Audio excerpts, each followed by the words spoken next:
Yep, this is Caesar Walker, the cool, calm, collected one. And I'm Ronnie Gatry, the emotional one. And we are the Tipping Point Podcast, your source for sophisticated ignorance, intellectual stupidity, and well-articulated nonsense. Walker!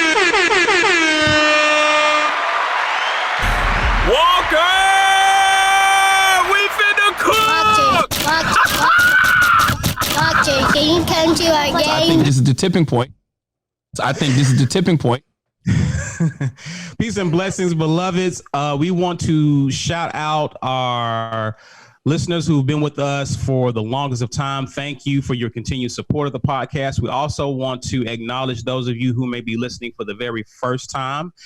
Please do us a favor. If you haven't already, please subscribe and follow us on whatever streaming platform you're streaming this podcast from. Also, we're not Uber drivers, but we will always love a 5-star review. So please show us love there.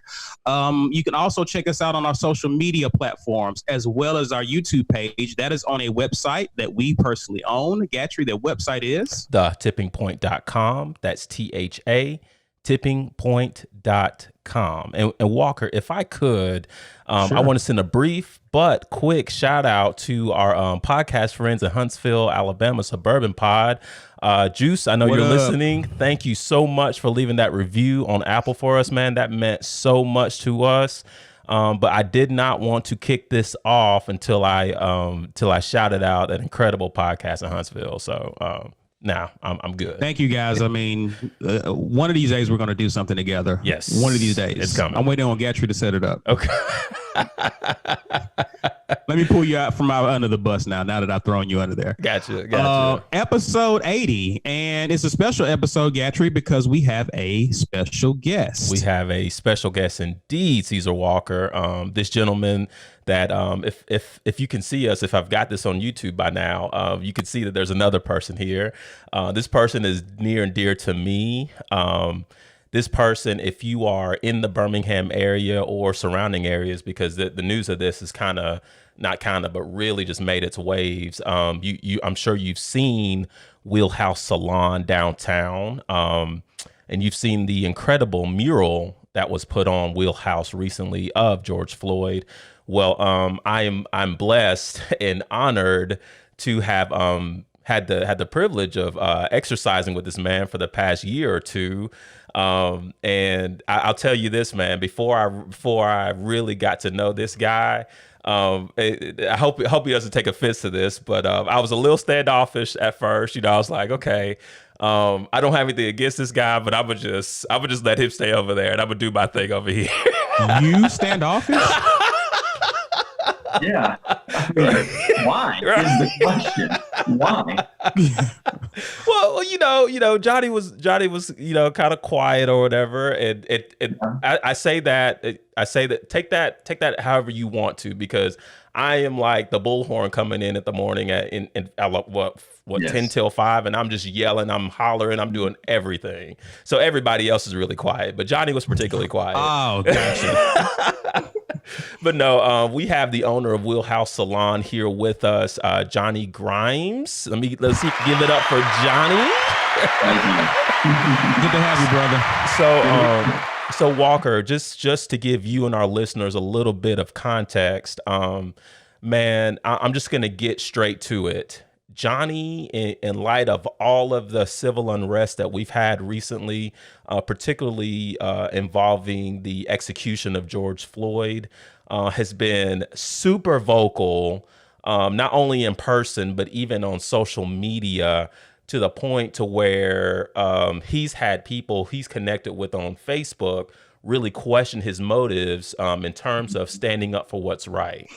And so, Walker, I was positioned here recently to read a long post with tons of comments that Johnny was involved in. And I remember vividly feeling my heart change and just being emotionally moved by this man who was resilient and was not going to be denied and was not going to have his voice shut down, and who stood for what is right. And in my emotional capacity, I guess, if you will, it was put on my heart to go to Johnny, and I Facebook messaged him, and I just told him, I said, Johnny, look, man, You are absolutely an amazing individual. I love what you're doing. You are down for the cause. You get it, you know. And I told him, I said, Johnny, look, I know you're busy. You got a lot of stuff going on, but selfishly, I want to spend time with you. I want to know your story. I want to get to know you better because you are just one of the gems walking with us on a daily basis. So we haven't got a chance to sit down yet, but I did talk to him about coming on the podcast, which is a piece of why he's here now. So, Johnny, I'm going to go ahead and ask you the first question, man. Tell Walker and our listeners who you are. Yeah. Well, like you said, I'm Johnny Grimes. I'm the owner of Wheelhouse Salon. Actually, my wife and I own Wheelhouse Salons. We have 4. 2 are in the Birmingham area, so Homewood and downtown Birmingham. And then we have one in Huntsville, and then we have one in Austin, Texas. So, yeah, man, it's been quite the journey. But more than that, more than being a business owner, I'm a husband and I'm a father of 3 kids. I got a 12-year-old son. His name's River, an 8-year-old daughter named Penelope, and a 5-year-old daughter named Sailor. So, husband and father first, and then an entrepreneur and businessman second. And no, I'm thankful. I'm thankful to be here with you, share our story. It's been quite the week. So, are you a Birmingham native? Are you originally from Birmingham? I was born and raised just south of Birmingham in the Bessemer, McCalla area. Okay. And so, yeah, man, I was born and raised here. Love Birmingham. Yeah, so we tried to get out a couple of times. We had job opportunities to move out, but we were like, no, man, this is where we're gonna stay for the foreseeable future.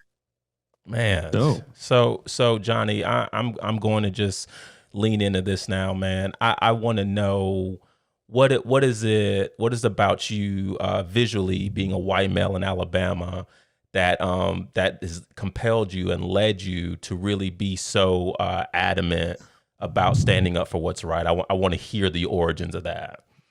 Yeah, man. I mean, that's a great question, man. And it's complex in some ways and not so complex in other ways.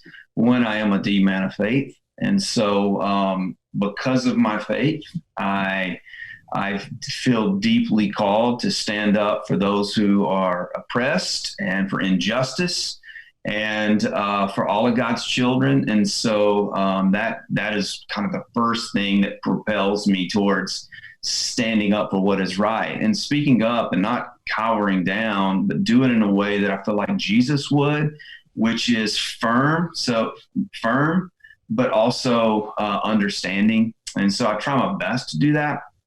But as well, my wife and I, it may sound strange to the audience, but my wife and I, we've been together for like 100 years. So, but we met when we were teenagers, and we actually met because we were into like punk rock and like hardcore music. And in the 80s and 90s, there was this movement that was especially through punk rock, which is not Nazi punk. And so we adamantly stood against that stuff, and kind of our tribe, was the kids that had anti-racist patches on our back and anti-swastika patches all over us. And we just that was who we are, because we were in the part of this subculture called punk rock. But as well, in the middle of that, we became believers and we were converted. And so, now we approach this issue really from many different angles. And so we've always been passionate about it as well. Early on, my wife and I just knew that this was going to be one of our calling and something that we spoke up for until the day that we died. And so we were going to use our platform, whether it be, our business, our family, music, whatever our interests, we were going to do that and try to do as much good through those different platforms as we can. Nice. So pretty much let me ask you this. Was this one of the first incidents that you've been really vocal, or have you been previously vocal about similar incidents? Trayvon Martin, he comes to mind. I mean, Mike Brown, the other situations, like, was there a build up to this moment, or have you been vocal throughout? It's just Gatry just so happened to notice you this time. Yeah, no, I've been vocal for quite some time, and Gotcha. could share specific situations that have happened in my life where my wife and I were forced to take a stand for what we felt was right, and it cost us a lot. And so yeah, you know, we've been vocal about it, not near as vocal as we probably should be, but you know, we just every time something would come up and we felt the need to stand up, we did. In a previous life, I actually was involved in student ministry and was at a church that was in a transitioning neighborhood, if you know what I mean there. Yeah. And which was deeply frustrating, not because it was transitioning, but by the way the church was engaging the community around them. And so we took a firm stand against, you know, racism, and it came to a head where it was just like, either you're going to do what we're asking you to do or you're going to need to leave. And then I was like, well, we're going to need to leave because this isn't what we feel is right, and this isn't the Jesus in which we serve and know and love. And so we had to part ways there, unfortunately. And then it come our family too. I hesitate to talk about it, but people know as long as they just get on Facebook. But we have a biracial family as well. Our middle daughter is from Ethiopia. And, you know, it was a journey that we struggled through. We knew we wanted to do it, but we do come from a culture that's deeply divided, you know, race and those types of things. And so we knew we were going to get pushed back from family members and folks. And so, but we still pushed forward because we believed we were being called to do so. And we've experienced some things, you know, with our daughter at school, some pretty tragic comments that were being made that were deeply cutting, and we had to deal with those things directly, not only with the headmaster of the school, but also some of the parents that were involved. And some of them were deeply sorrowful that those things had happened, and then some were just super dismissive. And I was just like, how do you not understand that what your daughter said to my daughter is not only terrible, but it's a serious issue that we need to talk about, and that you may need to talk to your family and your daughter about it, not because we want her to get in trouble, but because this is the day in which we live in. And so to say those things is terrible. And so, yeah, we've been dealing with that for quite some time, but I don't know if the word happily is the right word, but we absolutely do it without hesitation. No, I guess I'm pretty sure you anticipated, you know, when you and your wife made the decision to speak out against the injustices that and racial oppression and white supremacy and the whole nine. I'm pretty sure you and your wife were well prepared for the criticism. Were you actually surprised at where the criticism was coming from? No, I mean, I saw it. We knew that we were going to get hit. Really, every angle. If we're talking specifically about what's happened this past week, it's been overwhelmingly supportive and positive. So I do want to say that, like 90% of it has been amazing. I could tell you guys the stories that have been shared with me and the conversations that I've had right outside of this sidewalk, right in front of this mural, has been amazing. And 10 times a day I'm out there, I'm crying with somebody, I'm hugging them, we're talking about the challenges that we face and how that we can lock arms together and continue to make progress in our society. But no, I mean, we've been getting hitting from every direction. I don't know how else to say that, you know, but from every direction, whether it be far left, far right, you know, I mean, from every direction, it's just like we're getting hit. And I'm a guy that, like, you know, I want to please everybody, and I don't want anybody to believe the lies. And so, you know, that weighs on my shoulders really hard. And my wife's often having to say, hey, Johnny, this individual doesn't know you. They don't know me. They don't know our motives. And so don't let those words cut so deeply. They're the ones that are wrong. But all these hundreds of other people that have emphatically supported you and the stand that you're taking, look, those are the words that need to resonate in your mind and in your heart, not these other ones. And Johnny, that couldn't be more true, just because going back to my reference point of that Facebook post, one of many, mind you, I just saw and witnessed like the love that you still have for people that went so against everything you were promoting. And I was just like, I don't know if I could have put that same energy out the way you did. I mean, I would have either just had to withdraw totally, or I would have come unglued. And it's crazy because I'm a huge people pleaser, but dude, in that capacity, Johnny, oh my goodness, that's when I knew. I was like, no, I need to know this guy because for no other reason, I need to learn how to handle conflict like that.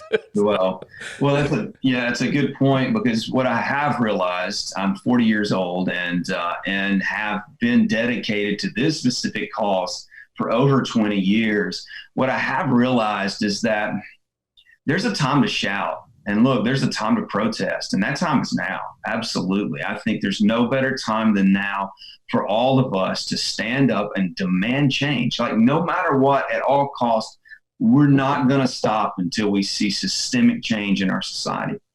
But I also realized, too, that in many cases, yelling isn't necessarily the most effective means in trying to help somebody understand your side of the argument.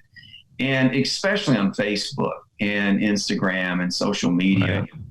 It's just like, okay, look, I understand where you're coming from.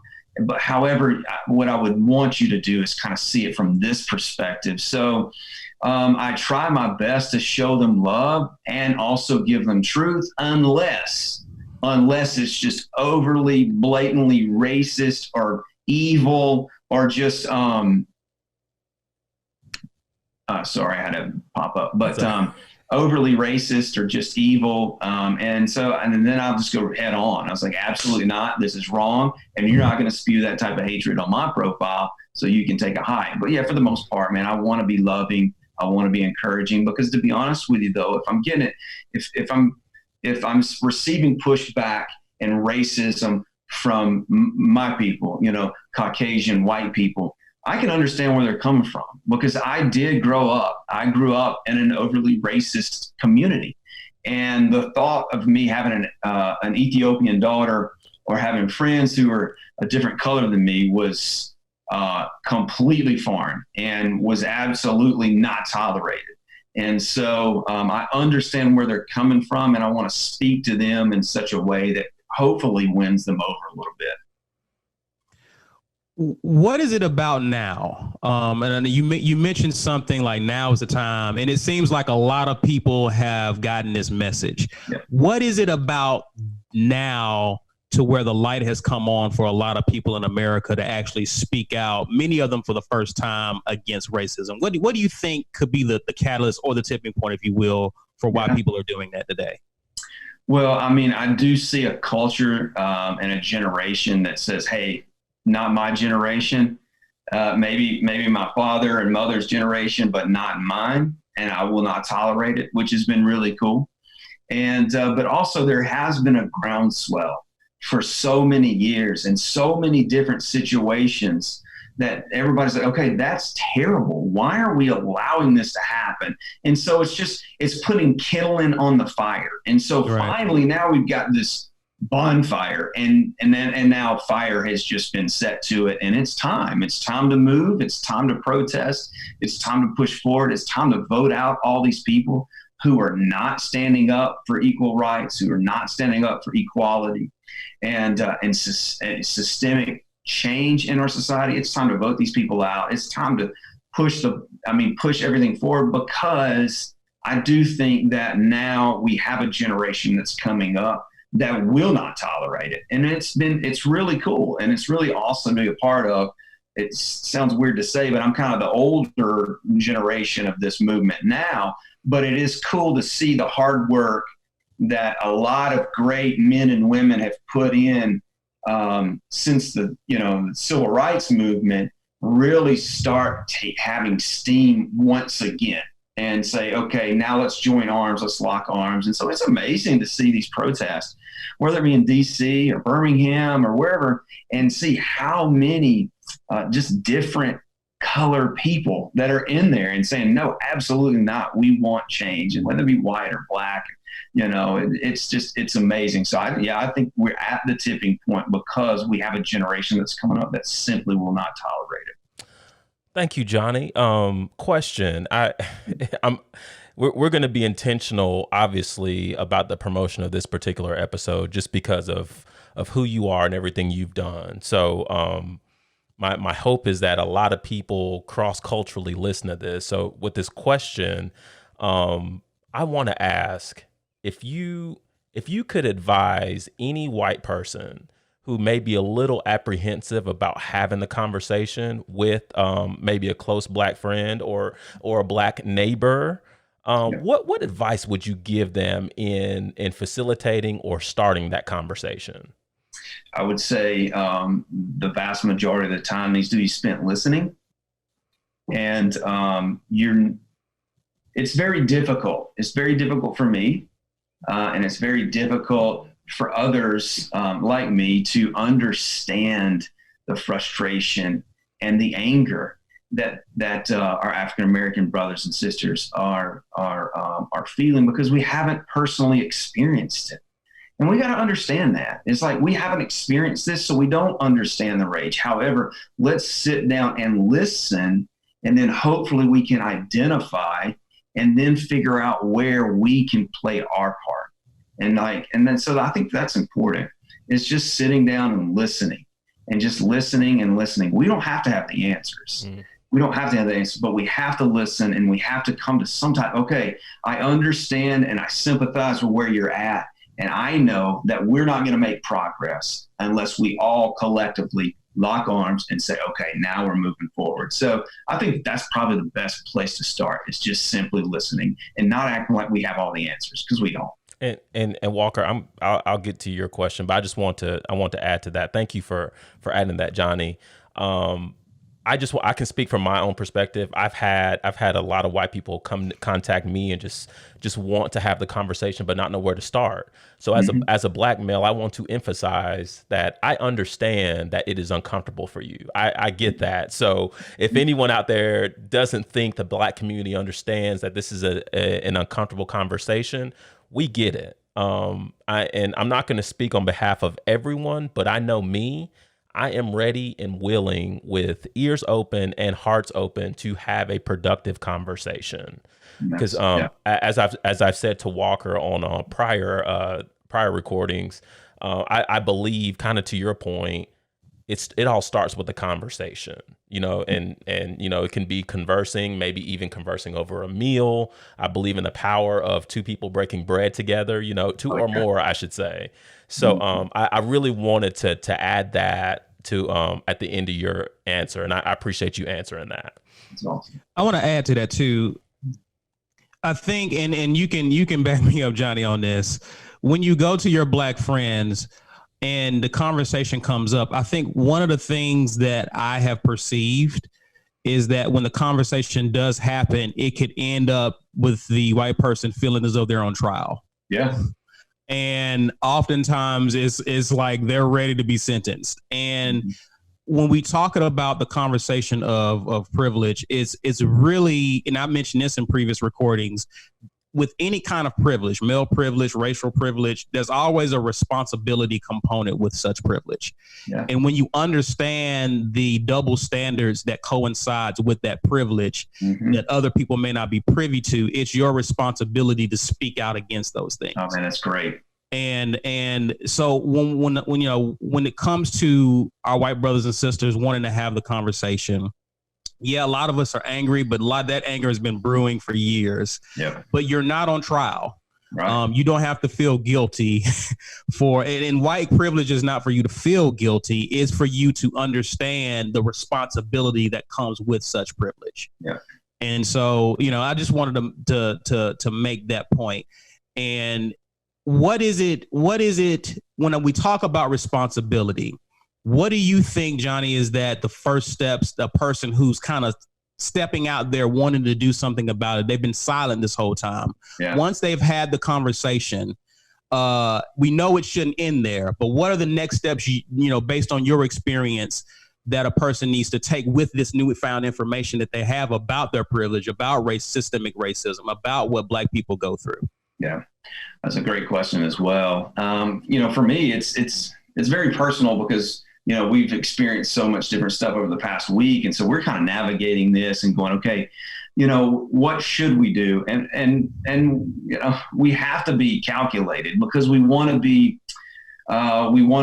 successful, and we want to be able to get that message out there and do it in a way that's palatable to those who may not understand why we're taking these stands. But I think the first step is to realize, there is a great deal of privilege when it comes to being white in America.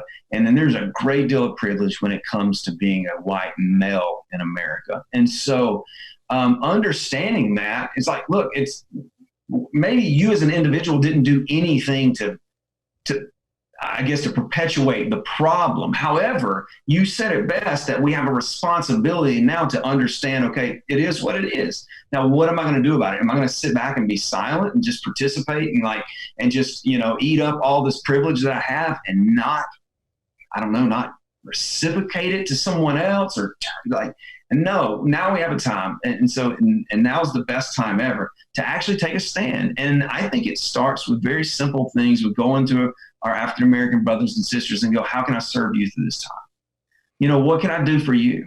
Specifically as an individual, what can I do for you? And how can I link arms with you? But as well, if there are peaceful protests, if there are phone calls that you can make to your politicians and to your city leaders and to other business owners who say, hey, we're not going to support you if you continue to take these stands and do these things and say these things. Look, we have the ability to push significant change through the system. And we can. We just got to understand that we are privileged. And we need to use that privilege in a way that is powerful. Nice. And the way we do that was with our pocketbooks, with our voices, but also through servanthood. And so serving our African-American brothers and sisters is the first step that we want to take. But then as well, we say, not on our watch, not anymore. And one of the things that have led me to the stance that I'm taking at this very moment is not because my windows were busted out and my computers were stolen.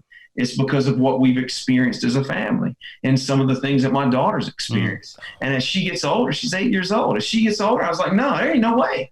There's no way somebody's going to treat my daughter this way. There's no way that she's going to grow up in a system that systematically oppresses her because of the color of her skin. And so what am I going to do as a white man to ensure that these things don't happen? And so I'm going to speak up with my voice. I'm going to speak up with my feet. I'm going to march as long and as hard as I can possibly can. But I'm also going to I'm going to serve with my hands. I'm going to serve my African-American brothers and sisters. What can I do to help you? And it's not for selfish gain. It's we all are in this together. And the only way that we're going to make progress as a society is linking arms. Wow. Awesome. Johnny, you kind of touched on it, but and Walker, this is my Today Show moment. So give me this, please. I don't have a choice now. Johnny, I want you to walk us through the process, not necessarily functional, but the process of deciding and acting upon having that mural put up. Like, I want to hear about what happened behind the scenes that led to this. Yeah, well, I mean, let's just start Sunday night. I was asleep. I've been asleep for about an hour. My phone just kept buzzing, and I'm like, I thought I was dreaming. I was like, what's going on? And finally, I realized that I had about 100 missed calls. And actually, one of my employees, and who's a buddy of mine, was calling, so I answered it really quickly. And he said, "Hey, man, are you watching the news?" I said, "No." He's like, "They're rioting in Birmingham, and they're in our back parking lot." I said, "Oh, no." So instead of cutting the news on, I actually picked my phone up and pulled up our security cameras. And as soon as I pulled the security cameras up, I watched this massive man throw a huge garbage can through our front window. And that weighs about 200 pounds, by the way. The fact that he could pick it up and throw it through that, I was like, hey, kudos to you, man. Was it Luke Cage? What? I mean, look, I'm telling you, I was like, man, that is a man. And and then, sadly, we watched them loot the place. And so we also watched the SWAT team come in and clear the building. And so once they did that, we felt safe enough to go down and secure the place. it was still crazy when we got downtown. I mean, we watched a group of individuals set the California Fashion Mall, the building kind of catty corner from us, on fire, and watched that thing burn. It was a sad, sad night. But as I was sitting on that sidewalk, securing my building and hoping that nobody came back, I was waiting on some friends to bring plywood, and then we were waiting on Home Depot to open so that we can get more. Man, I just started thinking. I was just like, you know what? It's sad because what's going to fill the news tomorrow is some bad apples doing bad things and taking advantage of something that doesn't need to be hijacked. And so I was like, what can we do to not make the narrative or the central part of this story my busted windows and my looted salon? And I said, we're just not going to do that. That's not what I'm going to talk about. And so I know a guy, actually grew up with an individual who is probably one of the most talented graffiti artists in the city, if not in the Southeast. And so I sent word to him. I was like, hey, we want to do something that we think is going to help change the narrative, where that's going to be impactful, and that's going to be a conversational piece. Would you come be a part of that? And he said, yeah, absolutely. And so I said, look, here are the two elements that I want to be represented. I want a mural of George Floyd, and I want Bham strong. So you take it and do what you want with it. And the reason why I wanted those two things there is because I believe that George Floyd represents a movement. And I wanted the conversation to be about this movement, and then Bham strong, of course, because I love my city, and I believe my city is strong, and I believe that we'll get through it. And so we wanted something that also depicted a couple of things. One, the rioting and looting does not represent our city. It is not does not represent our city. It does not represent the African American community, period. And it doesn't represent the movement. This is what represents the movement. You know, these are the things that represent the movement. Computers and glass and all that stuff can be replaced. Sadly, the life of George Floyd cannot. And so that's what we need to be talking about. We don't need to be talking about looting. We need to be talking about systemic change in our society. So that's why we wanted to do it. And man, it's been a crazy ride for the past 5 days.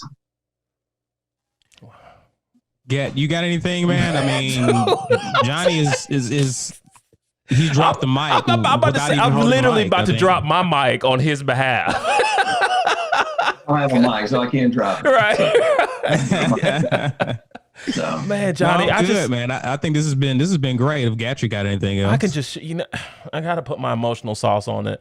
I just have to share just the great feeling and the sense of pride I have in knowing you and seeing high school friends, distant friends, close friends, even some family members down there to take pictures in front of Wheelhouse, man. And just, me being able to say, hold on now, that's great. And I'm not shying away from the movement, but I know that guy.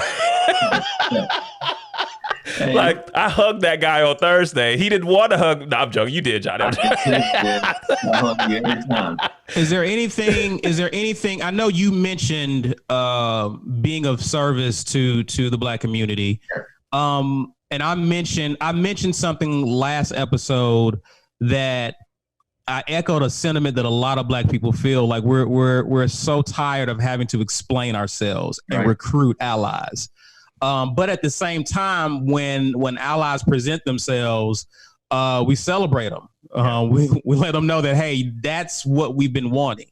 So I'm not sure whatever it is. I mean, is what can we do to be of service to you to keep what you got going on? Is there anything that you need from the Black community at this moment?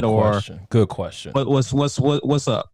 That's a great question, man. I would just say just your continued support and what we're doing and what we're trying to accomplish, because we're doing it alongside of you, and that we will absolutely take as much advice and direction from you guys as we possibly can. And but no, I mean, again, these things can be replaced. We're hoping that, insurance covers everything. And if it doesn't, we're going to be fine anyway. Those things are going to be replaced. It's just locking arms and continue to push the movement forward is what's most important to us. And so the most important thing you can do is keep talking and keep walking and keep preaching. Like, we're not going to stop. We're not going to stop until we see change. So I think that's the most important thing. And if I could tell you one quick story, well, actually just a couple of quick stories to kind of, I guess, put the nail in the coffin. It's about 1:30 in the morning, Monday morning, glass everywhere. This young, tall, handsome, well-built African-American man pulls up. He works for Siemens, which is our fire company, the fire alarm and the sprinkler systems. And he gets out and he says, "Hey, I'm here to reset the fire alarm, to cut it off for you." So I took him down in the basement of this old building. And I said, "Hey, man, I'm out. It stinks down here and it's too creepy. I'll meet you upstairs." And so he comes in. I'm standing in the salon by myself, and he walks in. I turn around, man, he's got all these tears in his eyes. And I'm like, "Hey, you okay?" And he goes, I got emotional too, but he says, "Hey, man, on behalf of my community, I'm sorry."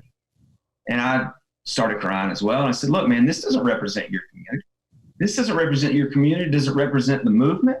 But thank you. That means a lot to me, and on behalf of my community as well. I'm sorry. So let's keep this going. Let's lock arms. Let's not let this define the movement. Let's not let this define any one culture, and let's create change." And man, I'm not joking, since Monday morning, I've had probably 40 of those conversations.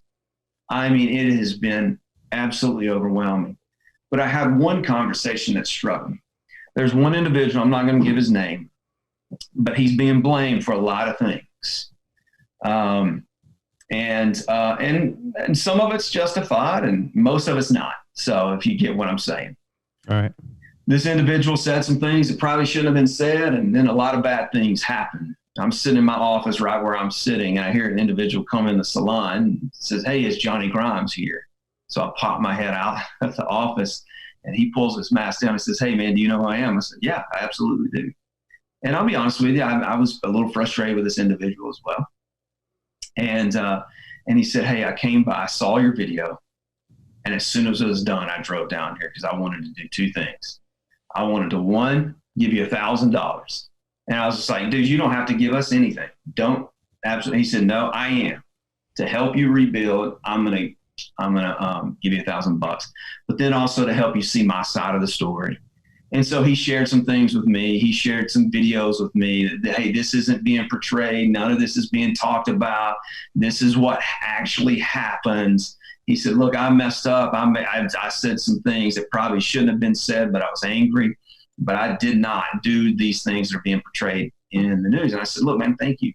Thank you for coming by and saying you're sorry first. Thank you for coming by and helping me get a better understanding of what was happening that night and get a little bit more context to your remarks. It goes a long way." So there's been brothers coming by asking for forgiveness. There's been people coming by and saying, "We love you and we support you and we don't even know you." The other day I walked out of my office and there was a really large disabled veteran man standing in the lobby. And I was like, "Oh no, what have I done? I've done said something." And that dude, he starts crying and telling me how much he loves and respects me and all this stuff. So man, that's the things that I'm focusing on. And those are the conversations that I'm focusing on. But it's also about forgiveness, and it's also about moving forward. And so all those things are taking place on the sidewalk of 3rd Avenue North in Birmingham, Alabama, in front of a mural. And so that's the thing. We didn't want the narrative to be broken stuff, and we wanted to create a conversation piece. And it's amazing how art that has meaning and that is powerful can create all kinds of dialogue. And I'm telling you, man, I can pull this thing up. I can pull our security cameras up at 12 at night, and there are people just gathered around, and it's amazing. So yeah, it's been crazy. It's been fun. It's been very emotional, but together, I strongly believe that we can see change in our lifetime. Goodness gracious, Johnny. Man. Johnny, give us your information, man. Because people gonna reach out to you. They want to know more about you. Give us your information.